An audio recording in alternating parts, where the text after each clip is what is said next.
ప్రతి ఉదయం దేవుని వాగ్దానం అనే కార్యక్రమానికి ప్రేమతో మిమ్మల్ని ఆహ్వానిస్తున్నాను. ఈ ఉదయకాల సమయంలో దేవుడు మన కొరకు ఏర్పాటు చేసినటువంటి వాక్య భాగము అపోస్తలుడైన పౌలు గలతీయులకు రాసినటువంటి పత్రిక 5వ అధ్యాయము 16వ వచనాన్ని ధ్యానించుకుందాం. అపోస్తలుడైన పౌలు గలతీయులకు రాసినటువంటి పత్రిక 5వ అధ్యాయము 16వ వచనాన్ని ధ్యానించుకుందాం. నేను చెప్పునదేమనగా ఆత్మానుసారముగా నడుచుకొనుడి, అప్పుడు మీ శరీరేచ్ఛను నెరవేర్చరు. క్రీస్తునందు ప్రియమైన దేవుని బిడ్డలారా, ఈ ఉదయకాల సమయంలో పరిశుద్ధాత్మ దేవుడు మనకిస్తున్నటువంటి వాగ్దానము, నేను చెప్పునదేమనగా ఆత్మానుసారముగా నడుచుకొనుడి, అప్పుడు మీ శరీరేచ్ఛను నెరవేర్చరు. ఈ యొక్క వాగ్దానాన్ని దేవుడు మనకును మన కుటుంబాలకును ఆశీర్వాదకరముగాను దీవెనకరముగాను మార్చునుగాక. ఈ యొక్క మాటల్లోని ఆత్మీయ సత్యాలను ఆత్మీయ అర్థాలను మనం గ్రహించినట్లయితే అపోస్తలుడైన పౌలు ఈ గలతీలో ఉన్నటువంటి సంఘానికి విశ్వాసులకి ఈ యొక్క పత్రికను రాస్తూ ఈ యొక్క మాటలను మాట్లాడుతూ ఉంటున్నాడు. ఈ యొక్క మాటల్లోని ఆత్మీయ భావాలను మనం అర్థం చేసుకున్నట్లయితే మరి ఇక్కడ 2 రకములైనటువంటి కార్యాలను మనం చూస్తుంటున్నాం. శరీర కార్యాలు, ఆత్మీయ కార్యాలు. ఆత్మానుసారంగా మనం జీవించినప్పుడు మరి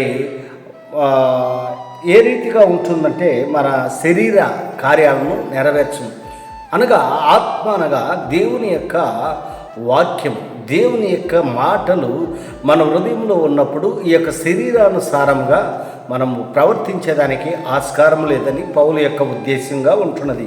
మరి ఇక్కడ మనం గమనించినట్లయితే శరీర కార్యాలను మనం చూస్తుంటున్నాం.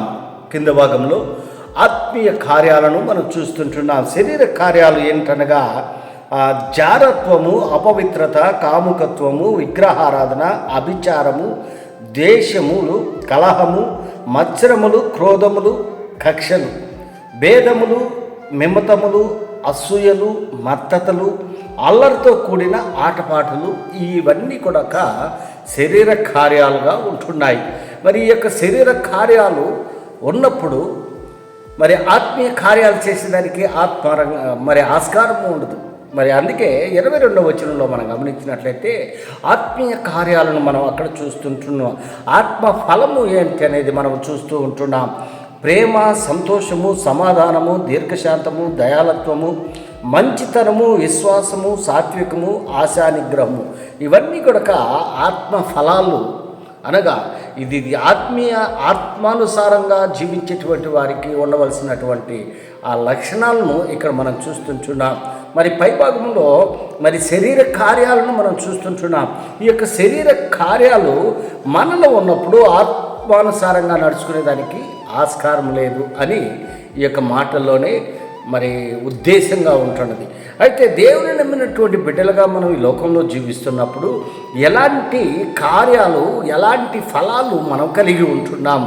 శరీర ఫలాలు మనం కలిగి ఉంటున్నామా, లేదా ఆత్మీయ ఫలాలు కలిగి ఉంటున్నామా?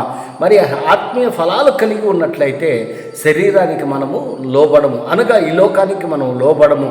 ఈ లోకంలో ఉన్నదంతా కూడా నేత్రాస, జీవడంబంగా ఉంటున్నది. క్రామము, క్రోధము, మదము, మత్సరము, ఇవన్నిటితో నిండుకొని ఉంటున్నది. ఈర్ష్యలు, పగలు, ద్వేషము, ఇవన్నీ కూడా ఈ లోకంలో ఉంటున్నాయి. అయితే ఈ లోకంలో నుండి మనల్ని ఏర్పరిచినాడు దేవుడు. ఆయన రక్తంలో మనం కడగబడి ఆయన మన నోటితో మనం అంగీకరించి ఆయన బిడ్డలుగా మనం ఉన్నప్పుడు ఈ యొక్క శరీర కార్యాలు, ఈ లోక సంబంధమైనటువంటి కార్యాలు మనలో ఉండకూడదని దేవుని యొక్క సంకల్పమైన క్రీస్తునందు ప్రియమైన దేవుని బిడ్డలారా, ఈ ఉదయకాల సమయంలో ఈ మాటలు వింటున్నటువంటి నీవు నేను ఎలాంటి ఫలాలు మనం కలిగి ఉంటున్నాం? ఆత్మ ఫలాలు మనం కలిగి ఉన్నట్లయితే దేవుని బిడ్డలుగా మనం రూపాంతరం చెందుతాము. దేవుని బిడ్డలుగా అనిపించుకునేదానికి మనకు ఆస్కారం ఉంటుంది. ఈ యొక్క శరీర కార్యాలు మనలో ఉన్నట్లయితే దేవునికి సంబంధించినటువంటి వారం కాము. ఒకవేళ ఈ యొక్క శరీర కార్యాలు ఉన్నట్లయితే ఉదయకాల సమయంలో దేవుని సన్నిధిలో ఒప్పుకొని ఒప్పుకొని దేవా నీ బిడ్డగా నేను ఉండాలని ఇష్టపడుతుంటున్నాను, దేవా నీ యొక్క బిడ్డగా నేను ఉండేదానికి ఇష్టపడుతూ ఉంటున్నాను మన నోటితో మనం ఒప్పుకొని ఈ యొక్క శరీర కార్యాలను త్యజించి ఆత్మీయ కార్యాలు ఆత్మ ఫలాలను పొందుకొని దేవునికి మరి ఇష్టలుగా దేవునికి ప్రియమైనటువంటి వారిగా నీవు నేను ఉండాలని ఈ కొద్ది మాటల ద్వారా నేను హెచ్చరిక చేస్తుంటున్నాను. దేవుడి యొక్క మాటలను మరెక్కువగా మీకును మీ కుటుంబాలకును ఆశీర్వాదకరముగా మార్చిన గాక. ఆమేన్.